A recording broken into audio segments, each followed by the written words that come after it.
सभी भाई बहनों को जय मसीह की। मेंढकों का आक्रमण। तब यहोवा ने फिर मूसा से कहा, फिरौन के पास जाकर कह, यहोवा तुझसे इस प्रकार कहता है, मेरी प्रजा के लोगों को जाने दे, जिससे वे मेरी उपासना करें। यदि उन्हें जाने न देगा तो सुन, मैं मेंढक भेजकर तेरे सारे देश को हानि पहुंचाने वाला हूँ, और नील नदी मेंढकों से भर जाएगी, और वे तेरे भवन में और तेरे बिछौने पर और तेरे कर्मचारियों के घरों में और तेरी प्रजा पर वरन तेरे तंदूरों और कटोतियों में भी चढ़ जाएंगे, और तुझ पर और तेरी प्रजा और तेरे कर्मचारियों सबों पर मेंढक चढ़ जाएंगे। फिर यहोवा ने मूसा को आज्ञा दी, हारून से कह दे कि नदियों, नहरों और झीलों के ऊपर लाठी के साथ अपना हाथ बढ़ाकर मेंढकों को मिस्र देश पर चढ़ा ले आए। तब हारून ने मिस्र के जलाशयों के ऊपर अपना हाथ बढ़ाया, और मेंढकों ने मिस्र देश पर चढ़कर उसे छा लिया। और जादूगर भी अपने तंत्र मंत्र से उसी प्रकार मिस्र देश पर मेंढक चढ़ा ले आए। तब फिरौन ने मूसा और हारून को बुलवा कर कहा, यहोवा से विनती करो कि वह मेंढकों को मुझसे और मेरी प्रजा से दूर करे, और मैं इस्राएली लोगों को जाने दूंगा, जिससे वे यहोवा के लिए बलिदान करें। तब मूसा ने फिरौन से कहा, इतनी बात के लिए तू मुझे आदेश दे कि अब मैं तेरे और तेरे कर्मचारियों और प्रजा के निमित्त कब विनती करूं कि यहोवा तेरे पास से और तेरे घरों में से मेंढकों को दूर करे, और वे केवल नील नदी में पाए जाएं। उसने कहा, कल। उसने कहा, तेरे वचन के अनुसार होगा, जिससे तुझे यह ज्ञात हो जाए कि हमारे परमेश्वर यहोवा के तुल्य कोई दूसरा नहीं है। और मेंढक तेरे पास से और तेरे घरों में से और तेरे कर्मचारियों और प्रजा के पास से दूर होकर केवल नदी में रहेंगे। तब मूसा और हारून फिरौन के पास से निकल गए, और मूसा ने उन मेंढकों के विषय यहोवा की दुहाई दी जो उसने फिरौन पर भेजे थे। और यहोवा ने मूसा के कहने के अनुसार किया, और मेंढक घरों, आंगनों और खेतों में मर गए, और लोगों ने इकट्ठा करके उनके ढेर लगा दिए, और सारा देश दुर्गंध से भर गया। परंतु जब फिरौन ने देखा कि अब आराम मिला है, तब यहोवा के कहने के अनुसार उसने फिर अपने मन को कठोर किया और उनकी ना सुनी। फिर यहोवा ने मूसा से कहा, हारून को आज्ञा दे, तू अपनी लाठी बढ़ाकर भूमि की धूल पर मार, जिससे वह मिस्र देश भर में कुटकियाँ बन जाए। और उन्होंने वैसा ही किया, अर्थात हारून ने लाठी को ले हाथ बढ़ाकर भूमि की धूल पर मारा। तब मनुष्य और पशु दोनों पर कुटकियाँ हो गई, वरन सारे मिस्र देश में भूमि की धूल कुटकियाँ बन गई। तब जादूगरों ने चाहा कि अपने तंत्र मंत्र के बल से हम भी कुटकियाँ ले आए, परंतु यह उनसे ना हो सका। इस प्रकार मनुष्यों और पशुओं दोनों पर कुटकियाँ बनी रही। तब जादूगरों ने फिरौन से कहा, यह तो परमेश्वर के हाथ का काम है। तो भी यहोवा के कहने के अनुसार फिरौन का मन कठोर होता गया, और उसने मूसा और हारून की बात ना मानी। फिर यहोवा ने मूसा से कहा, सवेरे उठकर फिरौन के सामने खड़ा होना, वह तो जल की ओर आएगा और उससे कहना, यहोवा तुझसे यह कहता है, मेरी प्रजा के लोगों को जाने दे कि वे मेरी उपासना करें। यदि तू मेरी प्रजा को न जाने देगा तो सुन, मैं तुझ पर और तेरे कर्मचारियों और तेरी प्रजा पर और तेरे घरों में झुंड झुंड डास भेजूंगा और मिस्रियों के घर और उनके रहने की भूमि भी डासों से भर जाएगी। इस प्रकार मैं गोशेन देश को, जिसमें मेरी प्रजा रहती है, अलग करूँगा और उसमें डासों के झुंड ना होंगे, जिससे तू जान ले कि पृथ्वी के बीच में ही यहोवा हूँ। और मैं अपनी प्रजा और तेरी प्रजा में अंतर ठहराऊँगा। यह चिन्ह कल होगा। और यहोवा ने वैसा ही किया। और फिरौन के भवन और उसके कर्मचारियों के घरों में और सारे मिस्र देश में डासों के झुंड भर गए और डासों के मारे वह देश नष्ट हुआ। तब फिरौन ने मूसा और हारून को बुलवा कर कहा, तुम जाकर अपने परमेश्वर के लिए इसी देश में बलिदान करो। मूसा ने कहा, ऐसा करना उचित नहीं, क्योंकि हम अपने परमेश्वर यहोवा के लिए मिस्रियों की घृणित वस्तु बलिदान करेंगे। और यदि हम मिस्रियों उनकी घृणित वस्तु बलिदान करें तो क्या वे हम पर पथराव ना करेंगे? हम जंगल में 3 दिन के मार्ग पर जाकर अपने परमेश्वर यहोवा के लिए जैसा वह हमसे कहेगा वैसा ही बलिदान करेंगे। फिरौन ने कहा, मैं तुमको जंगल में जाने दूंगा कि तुम अपने परमेश्वर यहोवा के लिए जंगल में बलिदान करो। केवल बहुत दूर ना जाना और मेरे लिए विनती करो। तब मूसा ने कहा, सुन, मैं तेरे पास से बाहर जाकर यहोवा से विनती करूँगा कि डासों के झुंड तेरे और तेरे कर्मचारियों और प्रजा के पास से कल ही दूर हो। पर फिरौन आगे को कपट करके हमें यहोवा के लिए बलिदान करने को जाने देने के लिए मना ना करे। अतः मूसा ने फिरौन के पास से बाहर जाकर यहोवा से विनती की और यहोवा ने मूसा के कहे के अनुसार डासों के झुंडों को फिरौन और उसके कर्मचारियों और उसकी प्रजा से दूर किया, यहाँ तक कि एक भी न रहा। तब फिरौन ने इस बार भी अपने मन को कठोर किया और उन लोगों को जाने न दिया। आमीन।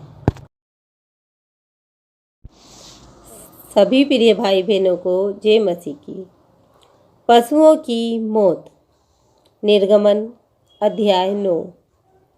फिर यहोवा ने मूसा से कहा, फिरौन के पास जाकर कह, इब्रियों का परमेश्वर यहोवा तुझसे इस प्रकार कहता है कि मेरी प्रजा के लोगों को जाने दे कि मेरी उपासना करें। और यदि तू उन्हें जाने ना दे और अब भी पकड़े रहे तो सुन, तेरे जो घोड़े, गधे, ऊंट, गाय, बैल, भेड़, बकरी आदि पशु मैदान में हैं, उन पर यहोवा का हाथ ऐसा पड़ेगा कि बहुत भारी मरी होगी। परंतु यहोवा इस्राएलियों के पशुओं में और मिस्रियों के पशुओं में ऐसा अंतर करेगा कि जो इस्राएलियों के हैं उनमें से कोई भी न मरेगा। फिर यहोवा ने यह कहकर एक समय ठहराया, मैं यह काम इस देश में कल करूँगा। दूसरे दिन यहोवा ने ऐसा ही किया और मिस्रियों के तो सब पशु मर गए, परंतु इस्राएलियों का एक भी पशु ना मरा। और फिरौन ने लोगों को भेजा, पर इस्राएलियों के पशुओं में से एक भी नहीं मरा था। तो भी फिरौन का मन कठोर हो गया और उसने उन लोगों को जाने ना दिया। फिर यहोवा ने मूसा और हारून से कहा, तुम दोनों भट्टी में से एक एक मुट्ठी राख ले लो और मूसा उसे फिरौन के सामने आकाश की ओर उड़ा दे। तब वह सूक्ष्म धूल होकर सारे मिस्र देश में मनुष्यों और पशुओं दोनों पर फफोले और फोड़े बन जाएगी। इसीलिए वे भट्टी में की राख लेकर फिरौन के सामने खड़े हुए और मूसा ने उसे आकाश की ओर उड़ा दिया और वह मनुष्यों और पशुओं दोनों पर फफोले और फोड़े बन गई। तब फोड़ों के कारण जादूगर मूसा के सामने खड़े न रह सके, क्योंकि वे फोड़े जैसे सब मिस्रियों के वैसे ही जादूगरों के भी निकले थे। तब यहोवा ने फिरौन के मन को कठोर कर दिया और जैसा यहोवा ने मूसा से कहा था उसने उसकी ना सुनी। ओलों की वर्षा। फिर यहोवा ने मूसा से कहा, सवेरे उठकर फिरौन के सामने खड़ा हो और उससे कह, इब्रियों का परमेश्वर यहोवा इस प्रकार कहता है, मेरी प्रजा के लोगों को जाने दे कि वे मेरी उपासना करें, नहीं तो अब की बार मैं तुझ पर और तेरे कर्मचारियों और तेरी प्रजा पर सब प्रकार की विपत्तियां डालूंगा, जिससे तू जान ले कि सारी पृथ्वी पर मेरे तुल्य कोई दूसरा नहीं है। मैंने तो अभी हाथ बढ़ाकर तुझे और तेरी प्रजा को मरी से मारा होता और पृथ्वी पर से तेरा सत्यानाश हो गया होता, परंतु सचमुच मैंने इसी कारण तुझे बनाए रखा है कि तुझे अपनी सामर्थ्य दिखाऊं और अपना नाम सारी पृथ्वी पर प्रसिद्ध करूं। क्या तू अब भी मेरी प्रजा के सामने अपने आप को बड़ा समझता है और उन्हें जाने नहीं देता? सुन, कल मैं इसी समय ऐसे भारी भारी ओले बरसाऊंगा जिनके तुल्य मिस्र की नींव पड़ने के दिन से लेकर अब तक कभी नहीं पड़े। इसीलिए अब लोगों को भेजकर अपने पशुओं को और मैदान में जो कुछ तेरा है सबको फुर्ती से आड़ में छिपा ले, नहीं तो जितने मनुष्य या पशु मैदान में रहे और घर में इकट्ठा न किए जाएं, उन पर ओले गिरेंगे और वे मर जाएंगे। इसीलिए फिरौन के कर्मचारियों में से जो लोग यहोवा के वचन का भय मानते थे, उन्होंने अपने अपने सेवकों और पशुओं को घर में हाँक दिया, पर जिन्होंने यहोवा के वचन पर मन न लगाया, उन्होंने अपने सेवकों और पशुओं को मैदान में रहने दिया। तब यहोवा ने मूसा से कहा, अपना हाथ आकाश की ओर बढ़ा कि सारे मिस्र देश के मनुष्यों, पशुओं और खेतों की सारी उपज पर ओले गिरे। तब मूसा ने अपनी लाठी को आकाश की ओर उठाया और यहोवा की सामर्थ्य से मेघ गरजने और ओले बरसने लगे और आग पृथ्वी तक आती रही। इस प्रकार यहोवा ने मिस्र देश पर ओले बरसाए।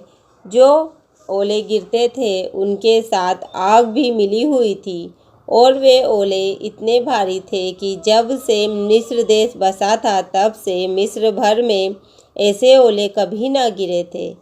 इसीलिए मिस्र भर के खेतों में क्या मनुष्य क्या पशु जितने थे सब ओलों से मारे गए और ओलों से खेत की सारी उपज नष्ट हो गई और मैदान के सब वृक्ष भी टूट गए। केवल गोशेन प्रदेश में जहाँ इजरायली बसते थे ओले नहीं गिरे। तब फिरौन ने मूसा और हारून को बुलवा भेजा और उनसे कहा, इस बार मैंने पाप किया है, यहोवा धर्मी है और मैं और मेरी प्रजा अधर्मी है। मेघों का गरजना और ओलों का बरसना तो बहुत हो गया। अब यहोवा से विनती करो, तब मैं तुम लोगों को जाने दूंगा और तुम ना रोके जाओगे।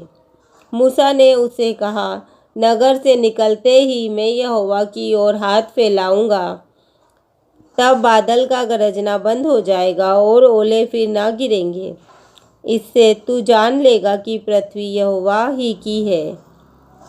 तो भी मैं जानता हूँ कि ना तो तू और ना तेरे कर्मचारी यहोवा परमेश्वर का भय मानेंगे।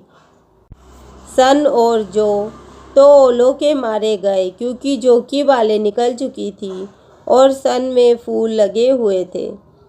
पर गेहूं और कटिया गेहूं जो बड़े ना थे, इस कारण वे मारे ना गए। जब मूसा ने फिरौन के पास से नगर के बाहर निकलकर यहोवा की ओर हाथ फैलाए, तब बादल का गरजना और ओलों का बरसना बंद हुआ, और फिर बहुत मेंह भूमि पर ना पड़ा। परंतु यह देखकर कि मेंह और ओलों और बादल का गरजना बंद हो गया, फिरौन ने अपने कर्मचारियों समेत फिर अपने मन को कठोर करके पाप किया। इस प्रकार फिरौन का मन हठीला होता गया और उसने इस्राएलियों को जाने ना दिया, जैसा कि यहोवा ने मूसा के द्वारा कहलाया था। आमीन। सभी प्रिय भाई बहनों को जय मसीह की।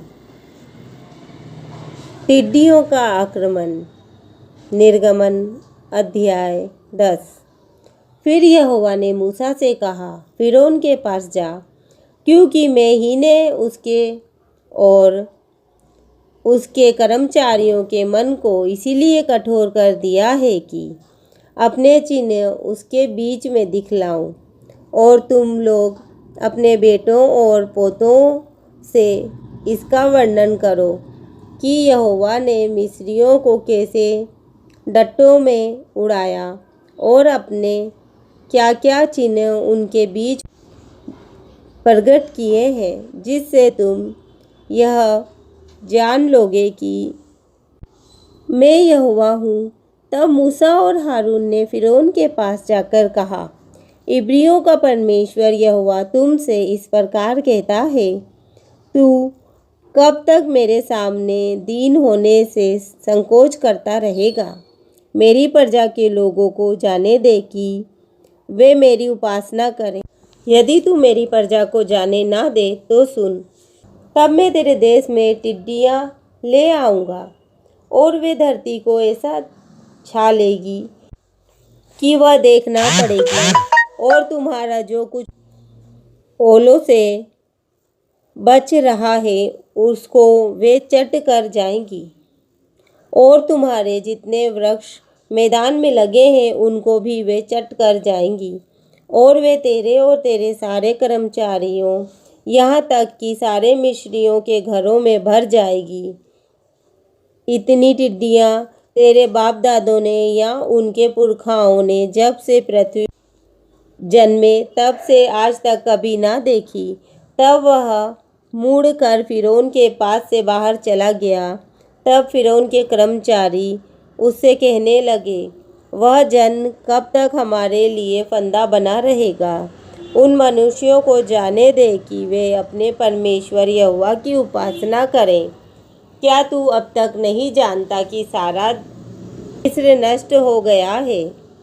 तब मूसा और हारून फिरौन के पास फिर बुलाए गए, और उसने उनसे कहा, चले जाओ, अपने परमेश्वर यहोवा की उपासना करो। परंतु वे जो जाने वाले हैं कौन कौन हैं?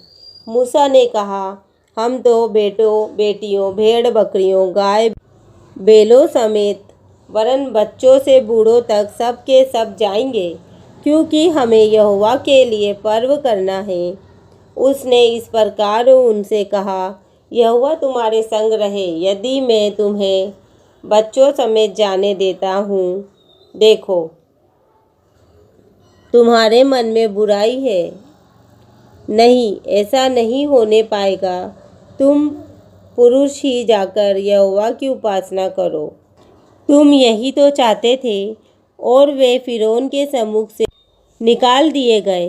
तब यहोवा ने मूसा से कहा, मिस्र देश के ऊपर अपना हाथ बढ़ा कि टिड्डियाँ मिस्र देश पर चढ़ के भूमि का जितना अन्न आदि ओलों से बचा है सबको चट कर जाए। अतः मूसा ने अपनी लाठी को मिस्र देश के ऊपर बढ़ाया। तब यहोवा ने दिन भर और रात भर देश पर पुरवाई बढ़ाई, और जब भोर हुआ तब उस पुरवाई में टिड्डियाँ आई और टिड्डियों ने चढ़ के मिस्र देश के सारे स्थानों में बसेरा किया। उनका दल बहुत भारी था, वरन ना तो उनसे पहले ऐसी टिड्डियां आई थी और ना उनके बाद ऐसी फिर आएंगी। वे तो सारी धरती पर छा गई, यहाँ तक कि देश में अंधकार छा गया और उसका सारा अन्न आदि और वृक्षों के सब फल अर्थात जो कुछ ओलों से बचा था सबको उन्होंने चट कर लिया। यहाँ तक कि मिस्र देश भर में ना तो किसी वृक्ष पर कुछ हरियाली रह गई और ना खेत में अनाज रह गया। तब फिरौन ने तुरंत मूसा और हारून को बुलवा के कहा, मैंने तो तुम्हारे परमेश्वर यहोवा का और तुम्हारा भी अपराध किया है, इसीलिए केवल अब की बार मेरा अपराध क्षमा करो और अपने परमेश्वर यहोवा से विनती करो कि वह मेरे ऊपर से इस मृत्यु को दूर करे। तब मूसा ने फिरौन के पास से निकलकर यहोवा से विनती की। तब यहोवा ने बहुत प्रचंड पश्चिम हवा बहाकर टिड्डियों को उड़ाकर लाल समुद्र में डाल दिया और मिस्र के किसी स्थान में एक भी टिड्डी ना रह गई। तो भी यहोवा ने फिरौन के मन को कठोर कर दिया, जिससे उसने इस्राएलियों को जाने ना दिया। फिर यहोवा ने मूसा से कहा, अपना हाथ आकाश की ओर बढ़ा कि मिस्र देश के ऊपर अंधकार छा जाए, ऐसा अंधकार की टटोला जा सके। तब मूसा ने अपना हाथ आकाश की ओर बढ़ाया और सारे मिस्र देश में 3 दिन तक घोर अंधकार छाया रहा। 3 दिन तक ना तो किसी ने किसी को देखा और ना कोई अपने स्थान से उठा, परंतु सारे इस्राएलियों के घरों में उजियाला रहा। तब फिरौन ने मूसा को बुलवाकर कहा, तुम लोग जाओ, यहोवा की उपासना करो, अपने बालकों को भी संग ले जाओ, केवल अपनी भेड़ बकरी और गाय बैल को छोड़ जाओ। मूसा ने कहा, तुझको हमारे हाथ मेल बलि और होम बलि के पशु भी देने पड़ेंगे, जिन्हें हम अपने परमेश्वर यहोवा के लिए चढ़ाएं।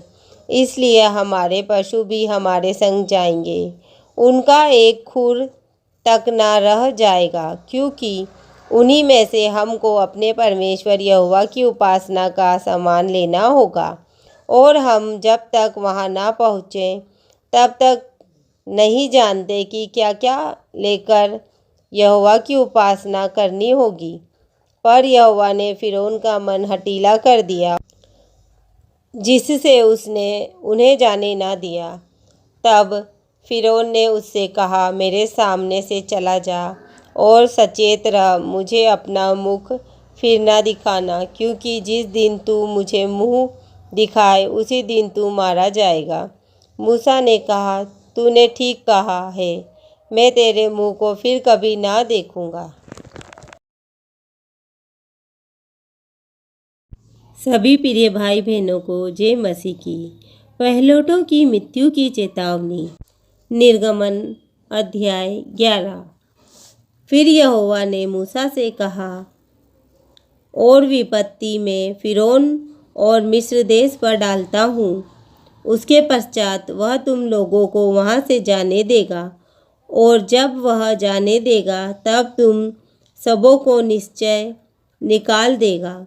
मेरी प्रजा को मेरी यह आज्ञा सुना कि एक एक पुरुष अपने अपने पड़ोसी और एक एक स्त्री अपनी अपनी पड़ोसिन से सोने चांदी के गहने मांग ले। तब यहोवा ने मिस्रियों को अपनी प्रजा पर दयालु किया। इसके अतिरिक्त वह पुरुष मूसा मिस्र देश में फिरौन के कर्मचारियों और साधारण लोगों की दृष्टि में अति महान था। फिर मूसा ने कहा, यहोवा इस प्रकार कहता है, आधी रात के लगभग मैं मिस्र देश के बीच में होकर चलूँगा।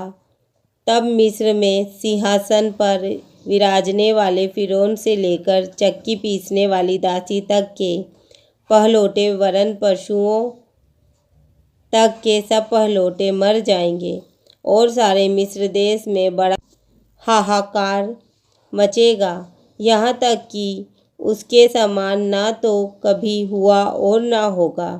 पर इस्राएलियों के विरुद्ध क्या मनुष्य क्या पशु, किसी पर कोई कुत्ता भी ना भूकेगा, जिससे तुम जान लोगे कि मिस्रियों और इस्राएलियों में मैं यहोवा अंतर करता हूँ। तब तेरे ये सब कर्मचारी मेरे पास आ मुझे दंडवत करके यह कहेंगे, अपने सब अनुचरों समेत निकल जा, और उसके पश्चात मैं निकल जाऊंगा। यह कहकर मूसा बड़े क्रोध में फिरौन के पास से निकल गया। यहोवा ने मूसा से कह दिया था, फिरौन तुम्हारी ना सुनेगा, क्योंकि मेरी इच्छा है कि मिस्र देश में बहुत से चमत्कार करूं। मूसा और हारून ने फिरौन के सामने ये सब चमत्कार किए, पर यहोवा ने फिरौन का मन और कठोर कर दिया, इसीलिए उसने इस्राएलियों को अपने देश से जाने ना दिया। आमीन।